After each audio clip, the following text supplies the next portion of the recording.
Saudara Menteri Pertanian Andi Amran Sulaiman menyatakan praktik pengoplosan beras di Indonesia telah menimbulkan kerugian besar bagi masyarakat. Mentan menyebut nilai kerugian masyarakat mencapai 99 triliun per tahun. Dalam rapat kerja bersama Komisi 4 DPR, Amran menyebut ada dua jenis kerugian dalam kasus beras oplosan. Yang pertama adalah kerugian negara terkait dengan program stabilisasi pasokan dan harga pangan atau SPHP. Menurutnya sebagian besar beras yang seharusnya dijual murah justru dialihkan ke pasar sebagai beras premium. Kerugian kedua adalah soal kerugian masyarakat karena tertipu membeli beras yang tidak sesuai dengan mutu tapi membayarnya dengan harga tinggi. Ini SPHP diserahkan pada toko 20% etalase, 80% dioplos jadi premium. Itu satu Pak, ini kerugian negara. Kalau ini 99 triliun, itu adalah masyarakat. Sebenarnya ini 1 tahun, tapi kalau ini terjadi 10 tahun atau 5 tahun, karena ini bukan hari ini terjadi. Ini sudah berlangsung lama Pak. Tetapi nanti angkanya sudah pasti bukan 100 triliun, pasti di atas. Kalau ini dilacak Pak ke belakang. Jadi kerugian masyarakat bukan hari ini, tetapi ini sudah, merek ini kan sudah lama Pak, bukan baru tahun ini. Jadi itu, ini beras biasa, ini lab Pak, hasil lab. Ini beras biasa dijual dengan premium. Beras biasa yang beras curah, ini tinggal ganti bungkus dan ada foto-fotonya sama kami Pak. Kami serahkan penegak hukum. Kemudian ini bungkus premium, ini tinggal mau beli yang mana. Jadi kalau premium, jadi harganya yang naik, bukan kualitasnya naik Pak.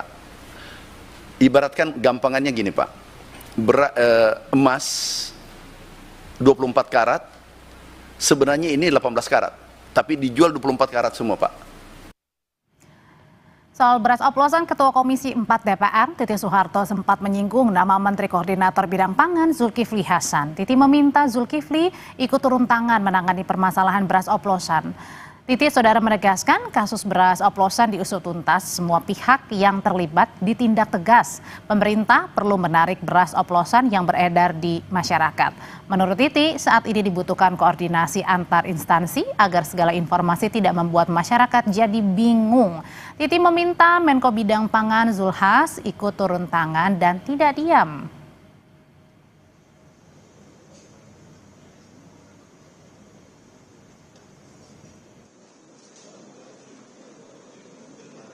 Serahkan ke kementerian itu kan ada Menko-nya ya, tolong Menko-nya tuh juga turun tangan, jangan diam-diam aja supaya ini dikoordinasikan gitu ya, jangan sedikit-sedikit heboh ini heboh itu gitu ya, ini rakyat jadi bingung gitu. Ini kalau itu perusahaan-perusahaan besar ya harus kita nggak boleh lihat pilih-pilih itu perusahaan besar atau kecil, harus ditindak ya kalau memang itu betul salah, terbukti dia ngoplos gitu. Saudara Menteri Pertanian Andi Amran Sulaiman menyebut kasus beras premium oplosan merugikan masyarakat 99 triliun rupiah per tahun. Jadi jika praktik ini telah berlangsung lama lebih dari 1 tahun, berarti artinya kerugiannya bisa lebih besar. Bagaimana penanganan atau penindakan terhadap kasus beras oplosan dan bagaimana juga menjamin praktik ini tidak terulang lagi? Kita bahas bersama Kepala Badan Pangan Nasional Arief Prasetyo Adi. Selamat malam Pak Arief. Selamat malam, Assalamualaikum. Waalaikumsalam, dan hadir juga Ketua Badan Perlindungan Konsumen Nasional Mufti Mubarok. Selamat malam Pak Mufti. Selamat malam. Iya, saya mau ke Pak Arief dulu. Pak Arief, jadi sejauh ini sebenarnya bagaimana sih penanganan kasus beras oplosan? Kata Pak Menteri bilang ini bisa merugikan negara 99 T per tahunnya. Tapi kalau terjadinya bertahun-tahun ini bisa kerugiannya banyak sekali. Ya, saya bicara ke depan bahwa apa yang disampaikan oleh Pak Menteri Pertanian, kemudian Kasatgas Pangan, Brigjen Helvi, ini memang untuk perbaikan kita ke depan. Jadi untuk imbangan yang kurang atau spek yang tidak memenuhi seperti apa yang disampaikan dalam packaging, itu juga menjadi pembenahan kita bersama. Demikian, Mbak. Tapi kalau untuk spek yang tidak sesuai, misalnya tadi ya beras premium, kemudian bukan beras premium yang jual, tapi harganya setara dengan beras premium. Lalu kemudian juga tadi timbangannya tidak sesuai. Nah, jadi ini siapa nih yang kemudian menjadi pelakunya? Apakah para pedagang atau justru ada kartel di balik ini? Enggak lah, kita secara sederhana mulai dari 2 minggu lalu sudah mengingatkan Pak Menteri Pertanian, Satgas Pangan sudah menyampaikan bahwa untuk perusahaan-perusahaan penggilingan padi saudara-saudara kita ini ya supaya bisa memperbaiki karena itu mutlak ya, misalnya beras premium di situ harus ada kadar air 14%, kemudian broken atau pecahan maksimum 15%, itu memang harus di-deliver begitu ya. Jadi masing-masing perusahaan ini saya juga pasti yakin mereka juga punya QA, punya quality assurance, punya quality control ya untuk menjaga brand mereka masing-masing.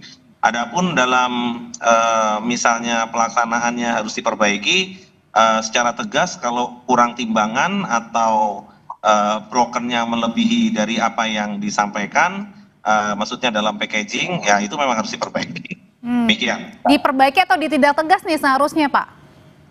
Loh, kalau barangnya harus diperbaiki, kalau sudah diberi kesempatan kemudian tidak mengindahkan ya harus ditindak. Oke, Pak Mufti, ini sebenarnya lebih kemana tadi? Ini kan bukannya merusak masyarakat, trustnya, kemudian juga ini merusak masuk dalam kategori ini kah pelanggaran untuk perlindungan konsumen? Ya, saya kira secara produk ketika oplosan ini tentu ini penipuan kan gitu, karena memang tidak sesuai dengan spek yang dijanjikan ketika masyarakat bertransaksi. Maka BPKN tentu berharap bahwa konsumen cerdas dalam konteks untuk membeli barang terutama beras palsu, beras oplosan ini memang harus dimulai dari ketika di pasar retail kan gitu. Misalnya ketika kita membeli di supermarket, misalnya masyarakat harus kritis kan gitu. Pertama, dalam supermarket itu tentu harus ada timbangannya kan gitu supaya kita bisa mengetahui kuantitas. Yang kedua, kualitasnya tentu harus kita pertanyakan apakah kemudian dalam konteks kualitas dari beras itu tentu bisa dilihat secara kasat mata, dan ini kan seringkali packagingnya tertutup dan kemudian tidak kelihatan dan kemudian sumir-sumir begitu, sehingga ketika konsumen membeli maka sulit sekali untuk membedakan apakah ini premium, apakah ini yang biasa kan gitu, sehingga kerugian tentu sangat besar. Dan harapan kami tentu kepada pelaku usaha segera tobat, karena memang ini menjadi sesuatu yang sangat-sangat membahayakan bagi konsumen, karena ketika beras oplosan atau beras yang biasa ini kan kualitasnya sudah kita ketahui bahwa sangat jelek kan gitu, dan ini berbahaya untuk kesehatan tentunya. Dan padahal yang kita beli harganya ini harusnya mendapatkan beras premium gitu ya Pak ya? Ya betul, beras premium kan sudah ada HIT-nya di Bappenas kan gitu, tentu kita hormati, dan tampaknya harga-harga tadi saya ngecek di pasar masih stabil kan gitu, artinya tetapi kualitas yang hari ini saya cek tadi juga melihat bahwa masih banyak ini kita saksikan di pusat-pusat hipermarket atau supermarket modern ini yang melihat bahwa kualitas dari barang itu cukup berbeda, sehingga ini berapa tahun praktek ini, dan tentu kita melihat bagaimana kemudian mohon maaf mafia beras ini terus melakukan penipuan-penipuan terhadap konsumen, dan saya kira kerugian konsumen sangat besar. Maka itu tadi pertama, ketika konsumen beli barang tentu harus dicek benar kalau memang ketimbangannya dan kualitasnya tidak sesuai, kembalikan saat itu kan gitu. Apabila perlu kalau ada temuan-temuan yang menarik kita lakukan class action bersama konsumen. Tapi gini, efek jerah bagi pelaku usaha ini jelas kan itu. Oke, gini Pak Mufti dan juga Pak Arief, ketika saya misalnya sebagai ibu rumah tangga pada saat membeli di supermarket kan kita percaya ya dengan yang dijual di supermarket pasti kemudian ya udah sesuai dengan tagline-nya gitu, beras premium dengan harga sekian gitu Pak Arief dan juga Pak Mufti. Ini berarti ini permainannya seperti apa, dan sebagai konsumen pun kan kita tidak mungkin kan atau tidak sadar awalnya mengecek karena sudah percaya, apalagi ada brand-brand terkenal begitu. Sebenarnya kan banyak pilihan, jadi konsumen bisa memilih banyak merek, banyak brand, dan kemudian juga yang penting itu klik, yaitu kemasan harus dicek apakah label itu sesuai dan dari mana dia kemudian diproduksi dan kadaluarsakah, kemudian tampak fisiknya, dan kemudian informasinya harus jelas kan gitu, labelnya juga harus jelas, dan yang terakhir ya tentu kadaluarsa K itu kan gitu. Jadi harapan kita dengan klik tadi masyarakat harus paham bagaimana membeli barang yang sesuai dengan yang dia kehendakin gitu. Kalau premium tentu kualitasnya harus baik, dan ini tentu harus kita lihat dalam konteks Oke. di pasar kan gitu. Kalau kita nggak seperti itu, kita akan ketipu terus kan gitu. Dan kalau misalnya kita nggak membeli barang-barang itu kan tentu mereka akan reject dan sebagainya, ya akan kembali kepada produsen juga akan Pak Arief, rugi dan sebagainya. oke. Kita cari pembelajaran seperti itu. Oke, Pak Arief, ini bentuk pengawasannya seperti apa sih kalau ada mafia beras? Kenapa tidak ditindak saja dari awal begitu? Sehingga terkesan jangan-jangan nih ada pembiaran, ada yang sengaja mempermainkan supaya akhirnya pada saat seperti ini baru ketahuan. Jadi setiap produk yang di-pack seperti beras kemasan 5 kilo, 10 kilo, itu pemerintah punya namanya PSAT, registrasi produk segar asal tumbuhan gitu ya. Itu supaya beras itu juga traceable ya, dari mana, kemudian siapa vendornya dan lain-lain. Dan registrasi itu memang kita minta kepada seluruh OKKPD di seluruh kabupaten kota se-Indonesia, itu yang pertama. Yang kedua, pada saat penggiling padi atau teman-teman pengusaha padi, penggilingan padi untuk menjadi beras ini mempersiapkan brand, tentunya juga di situ ada uji lab, ya, kemudian timbangan dan lain-lain sebelum mereka melaunch suatu brand. Berikutnya lagi, begitu mereka mau masuk menjadi mau listing di modern market atau di supermarket. Nah, itu seharusnya siapa yang mengecek, Pak Arief? Ya. Setiap tahapan itu seharusnya siapa yang mengecek? Bappenas? Semua. Oh, temuan, oke. Semua. Jadi Badan Pangan punya namanya OKKPD ya, di setiap pemerintah kabupaten kota itu. Kalau pemerintah pusat Badan Pangan Nasional, kalau di daerah ada Dinas Urusan Pangan. Nah, teman-teman di daerah itu juga mencek ya. Artinya pada saat brand itu mau launch itu sudah ada misalnya brand tertentu, kemudian isinya berasnya beras panjang atau beras bulat atau aromatic rice atau apa, itu sudah ada di situ. Ya, kemudian filter berikutnya pada saat ingin berjualan di modern market biasanya itu juga dicek juga sama ya. Nah, kalau sampai di dalamnya itu beratnya apa? Oke. Ya. Kalau sudah cek tadi setiap tahapannya, lalu kemudian pada saat rame-rame seperti ini, beras yang dijual bukan beras premium tapi harganya premium? Ya kan sudah ada mekanismenya. Ini Satgas Pangan, jadi sesuai dengan tupoksi dan kita semua, Satgas Pangan kan sekarang sedang bekerja.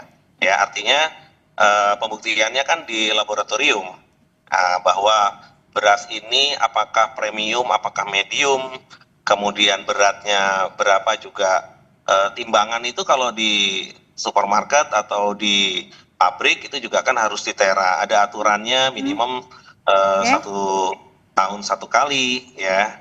Juga sudah ada aturannya di metrologi. Jadi semua ini kan tentunya harus dijalankan sesuai dengan apa yang sudah dibuat aturannya. Oke, kalau gitu Pak Mufti, selain kerugian material, kerugian apa lagi yang dihadapi? Kalau waktu kemarin kan kita menghadapi oplosan ya, dari yang Pertamax kemudian juga dioplos begitu, itu adalah terjadi kerusakan pada mobil begitu. Nah, kalau ini makan atau mengonsumsi beras yang premium tapi ternyata bukan, apa dampaknya selain kerugian material, Pak Mufti?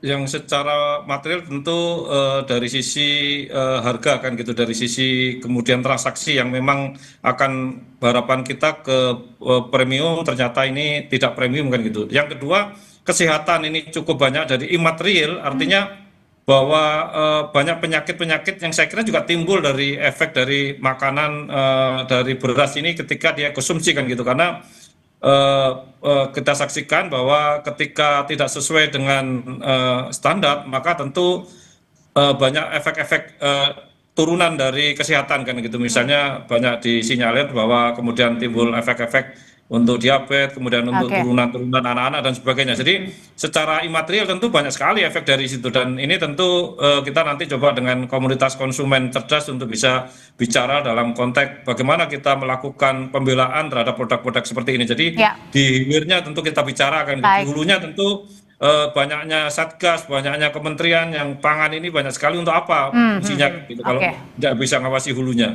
Baik, kami sudah tangkap pesannya. Terima kasih Pak Mufti. Pak Arief, terima kasih, selamat malam. Selamat malam. Saudara, upaya Jokowi melaporkan para penuding ijazah palsu dinilai sebagai bentuk kriminalisasi. Selengkapnya kita bahas.